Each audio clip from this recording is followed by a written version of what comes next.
Nagsasagawa ng press conference si Chief Justice Maria Lourdes Sereno kasamang ilang grupong sumusuporta sa kanya sa Balay Calinaw sa UP Diliman, Quezon City. Panoorin po natin ito. On the basis of what is the easier option, but what is the right thing to do.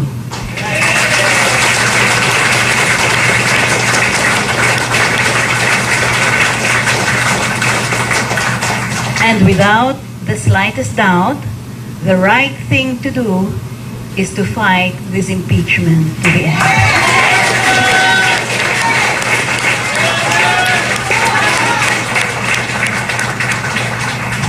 Resigning from my post as Chief Justice will only serve to erode the independence of the Supreme Court and embolden those who demand a subservient judiciary.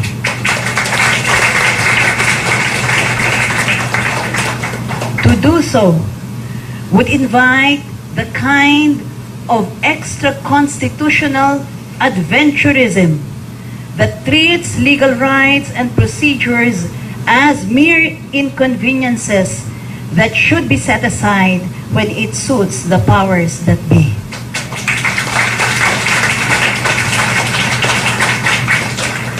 I will not resign.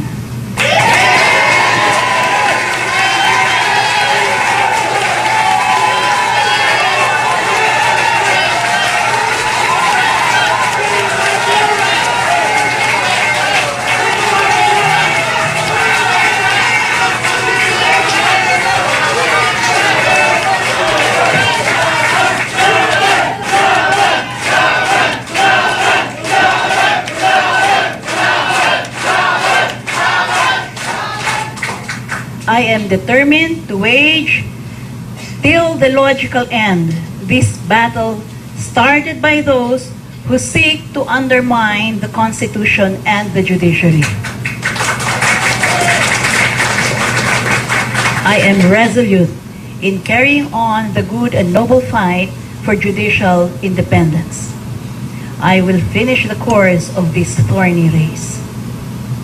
Allow me to explain the implications of a resignation. Kung magre-resign po ako, ibig sabihin, hindi ko po pinaninindigan ang rule of law, na ang bawat naaakusahan ay may karapatang madinig at ipagtanggol ang sarili.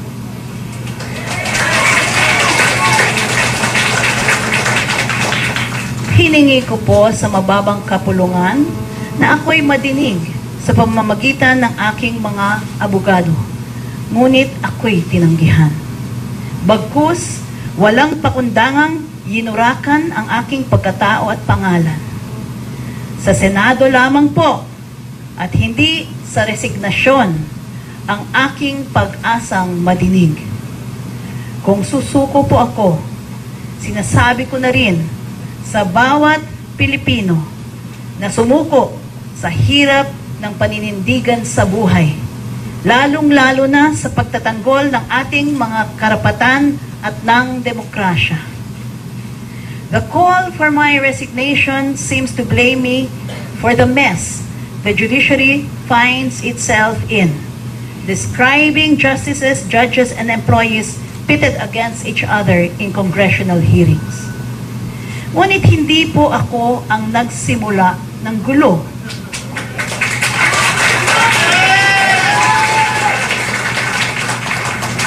As I said last week, sinimulan nila ito.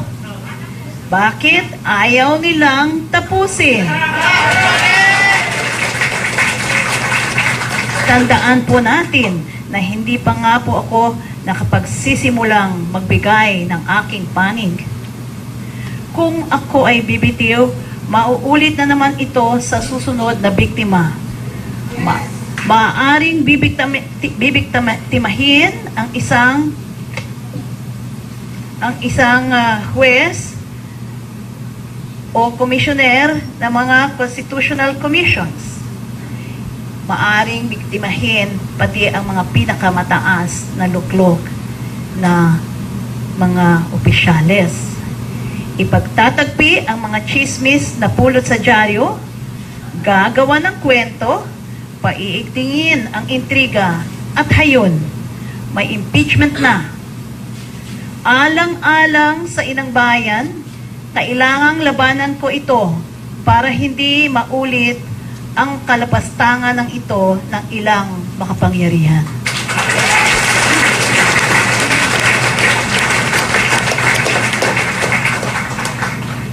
Hinihingi ko po ang pangunawa ng mga nananawagan sa aking resignasyon upang magkaroon ng kapayapaan sa hudikatura na ani nila mag-move on na ang judiciary.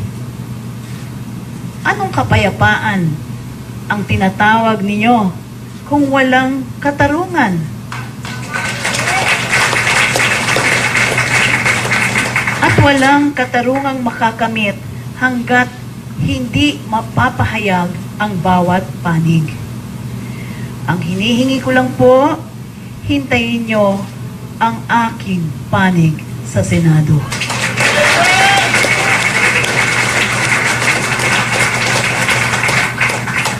Ngayon, sa mga mamamayan na humihingi ng tunay na hustisya, hanggat ako ay may lakas at sa awa ng Diyos, lalabanan ko ito.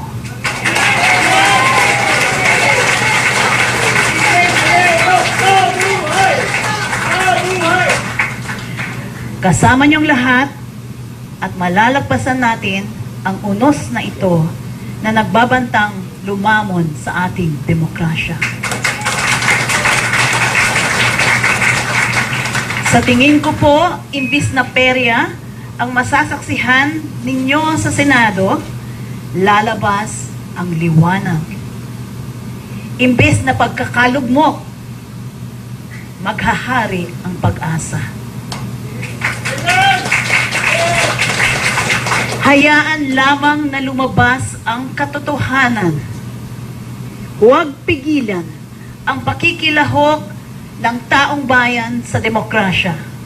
Huwag pigilan ang karapatan nila sa impormasyong mahalaga.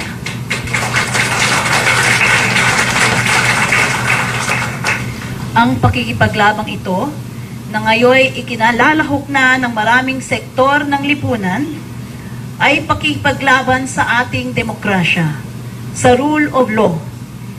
Ito po ay panggigiit na ang konstitusyon at hindi tao ang hari sa ating bayan. Na hindi panlilin lang, kundi katotohanan ang mananaig sa ating bayan. Sa lahat ng aking mga kabataang nakakausap, ang sinasabi po nila, Ma'am, tuloy pong ipaglaban niyo kami.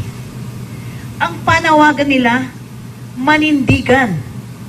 Naiintindihan ng ating mga kabataan na pag hindi buong tapang na lumalaban tayo para sa katotohanan, katarungan, sa konstitusyon, sa rule of law, nanganganib ang kanilang kinabukasan.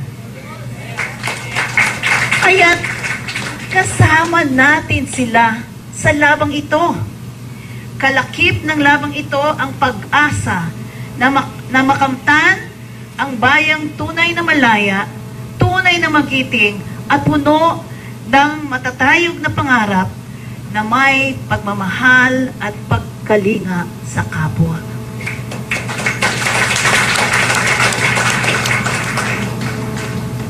Tungkulin ko ang pakikipaglabang ito. Pinagtatanggol ko ang konstitusyon at pag nagwagi kasi pag nagwagi ang mga kaaway sa madilim nilang balak, lubos na manghihina ang hudikatura at rule of law. Ipinaglalaban ko ang lahat ng ginigipit at sinisikil ang karapatan. Kung nagawa nila sa akin ito na punong mahistrado, magagawa nila ito sa inyong lahat.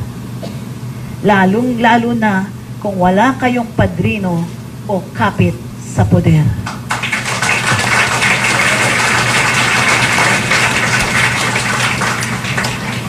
I have given my all to the Lord in this cause.